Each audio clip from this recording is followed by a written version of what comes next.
All right, well, first we want to reenact the timeless diorama. So we're coming in too fast. Reverse thrusters. All hands brace for impact.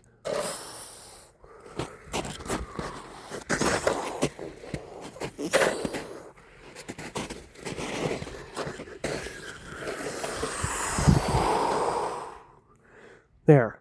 So that's the timeless one. This might be a little trickier, but you want to get the landing music.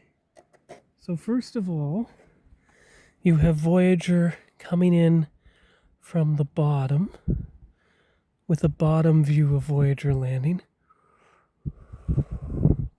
And then extend landing struts and down. But it actually came down partially behind a cliff, kind of like that. And then, of course, you get the proper music when it lifts off again. Doo doo.